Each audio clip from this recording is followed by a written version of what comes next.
y nos dieron los tiempos del armado del enchufe y el desarmado. Esta práctica la realizamos tomando los tiempos de qué tanto nos tardábamos armando y qué tanto nos tardábamos desarmando. Sí. Bueno, para el análisis de nuestros datos experimentales, tuvimos lo siguiente. En los datos del tiempo total entre armado y desarmado tuvimos las siguientes cartas: la RM y la carta de barra. Cabe recordar que estamos trabajando con NO2. En la carta RM vemos que hay datos por fuera de los límites de control, y con la carta de barra hay una variación enorme. Bueno, esto puede deberse a que la toma de datos la hicimos como que podrían haber variaciones de si hay una pieza, de que el operario se desconcentró, de que no sé, cualquier cosa podría alterar, ya que lo hicimos mi compañero y yo, y no somos profesionales en eso, ni nos dedicamos totalmente a eso, y no tenemos el aprendizaje necesario para llegar como una curva tan perfecta. Acá tenemos los datos ya depurados. Hay que hacer una aclaración. Se preguntarán que por qué este dato está por fuera. Bueno, ese dato está por fuera porque fue la primera vez que se armó y se desarmó. Eso nos tomó más tiempo que ya cuando fuimos tomando el ritmo. Aunque se ven unas variaciones bastante grandes, ya como que el resto en el equipaje ya todo está dentro del control de la depuración. Pero cabe recalcar que en la depuración se tuvo que hacer de manera reiterada por la gran diferencia entre los datos. En armado también tenemos datos por fuera por las causas ya dadas anteriormente, y se depuraron los datos. Luego en el desarmado también obtuvimos datos por fuera que vienen siendo como por las mismas causas todos. Y acá ya depurados. Bueno, ahora, ¿qué podemos decir de todos estos datos? Bueno, primera conclusión en esta primera parte, las actividades están fuera de control. Todas están por fuera, ninguna está como que dentro del límite de control establecido, donde podemos decir, no, la actividad tiene un desarrollo estable, tenemos tiempo estable. No, los tiempos están muy diferentes unos con los otros, y esto nos lleva a que todo esté fuera de control. Bueno, en este segundo calculamos los parámetros tanto de desviación y media de los tiempos totales y de cada una de las actividades. Para los tiempos totales nos dio una media de 110,29, una desviación de 8,98, para los de armado nos dio 66,43 como media y de desviación 5,43, y para los desarmados 44,59 de media y de desviación 6,35. Con estos datos nos están demostrando que a pesar de que tiene un resultado promedio estable, existieron varias complicaciones, como nosotros tuvimos que haber hecho varias cartas en donde nos tocó depurar algunos datos, ya que existían valores atípicos, los cuales no proporcionaban un análisis bueno para finalizar. Ok, no, estoy nerviosa. Bueno, en esta parte nos preguntaron cuál es la capacidad potencial y la real para cada actividad. Entonces, empezando con el tiempo armado, nos pudimos dar cuenta que a través de las cartas nos trajimos este valor de la media y de la desviación estándar. Nos daban un valor nominal de 240 segundos, y de ahí a partir de ahí una discrepancia de 30 segundos. A partir de ahí calculamos los límites del inferior y el superior, que nos dieron 210 y 250 respectivamente, y de ahí empezamos a hallar el CPK y el CPK. Por el valor del CP podemos ver que al ser mayor de 1, la carta se encuentra con una variabilidad bajita, o sea, tiene una poca variabilidad. Pero podemos notar por el CPKI que al ser negativo y ser tan grande, podemos ver que se encuentra descentralizado.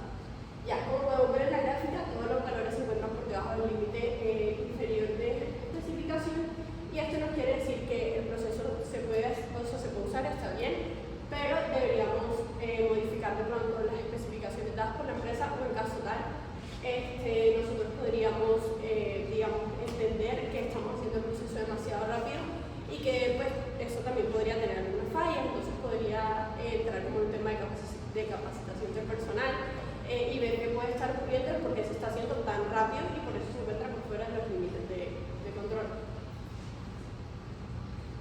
Y para el desarmado pasa exactamente lo mismo, teníamos la media, la desviación, el valor nominal, discrepancias, de ahí sacamos los límites, el inferior y el superior. Y por el CP podemos ver que al ser mayor que 1 es un proceso que se encuentra con una poca variabilidad, pero por el CPKI al ser así y ver los datos de la gráfica podemos darnos cuenta que los datos y la media se encuentran por debajo de los límites de control y por eso digamos, el proceso no se encuentra centralizado. Bueno, aquí en esta parte utilizamos las cartas de RM y la carta de Piparra como orden de 3. Como Isamar nos dijo anteriormente, nosotros tenemos un proceso fuera de control en el que varios puntos están por fuera de los límites. Entonces, cuando nosotros implementamos un orden 3, lo que se hace es que al tomar un rango entre el mayor y el menor de 3 valores consecutivos, estos límites tienden a ampliarse. Entonces varios de los datos pues ya podrían caber entre los límites. Como podemos ver aquí en la carta RM y en la carta X, todos los valores están por dentro de los límites de control, lo que significa que pues nosotros al tener un proceso en el que se están armando y desarmando los enchufes, nosotros nunca habíamos hecho eso y esto tiende a que durante el proceso, ya como lo dice Samar, podamos, no sé, un operario se distrae o se le cae una pieza, eso tiende a que nos salgan valores muy atípicos, pero utilizando un orden mayor, un orden 2 que fue el que utilizamos al principio, ya los valores que nosotros tenemos podrían caber entre los límites y ya tendríamos un proceso más en control. Y ya.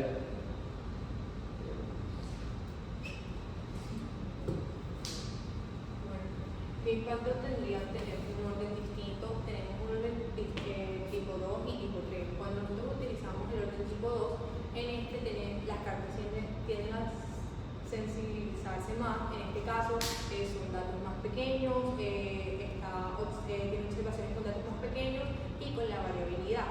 En cambio, con los datos, con el orden tipo 3, en esta se ve mucho más, en esta se puede ser mucho más visible que el anterior debido a que tiene datos mucho más grandes, pero una de las desventajas es que se pierde mucho la sensibilidad de los datos más pequeños como sería en el orden tipo 2.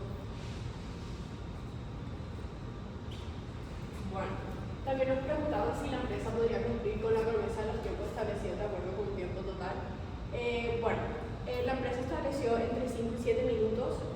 Nosotros, al hacer, digamos, los cálculos con los tiempos reales, tenemos un valor nominal de 360, una frecuencia de 60, hallamos los límites, teníamos la media de la alteración y pudimos hallar el CP y el CPKI y el CPS. ¿Qué podemos decir sobre esto? Es lo mismo que les está explicando digamos, en cada proceso por separado. Al ser unos procesos en los que la media se encontraba tan abajo de los límites inferiores de especificación, podemos ver que los datos se encuentran por fuera de ellos. Entonces, la conclusión sería que pues, la empresa, digamos, nosotros no podríamos cumplir con esos,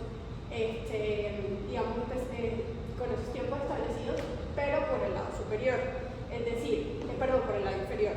Es decir, por el lado superior, como podemos ver, ninguno de nuestros datos se sale de este límite, entonces podríamos decir que sí cumplimos con ese tipo de conformidad por el lado superior, pero por el límite inferior no lo cumplimos porque no salimos, a pesar de que digamos, el proceso es más rápido, por lo tanto digamos, sería mejor, aún así no podemos cumplir con los tiempos establecidos por la empresa, digamos, teniendo en cuenta los límites que debía ser de 5 a 7 minutos. Para concluir, tenemos, apoyándonos en lo que dice nuestra compañera, tenemos unos datos súper variados, por eso vemos que las primeras cartas de orden 2 están bastante fuera de los límites de control. Sin embargo, tenemos que comparar los límites de especificación, nuestro proceso fue mucho más rápido de lo que se esperaba, o sea, de lo que habían planteado inicialmente, del tiempo que se podrían tomar en armado y desarmado de los enchufes para la instalación donde se iban a implementar estas instalaciones eléctricas. Por lo que cumplimos con las especificaciones, pero sí podríamos cumplir con lo que nos están pidiendo, porque ya nuestra variable tiempo se supone que entre menos tiempo debería ser mejor, así que en solución al problema sí podemos cumplir, que no dentro de los límites que nos propusieron somos aún mejor, bueno, sí, pero sí se pudo. Muchas gracias.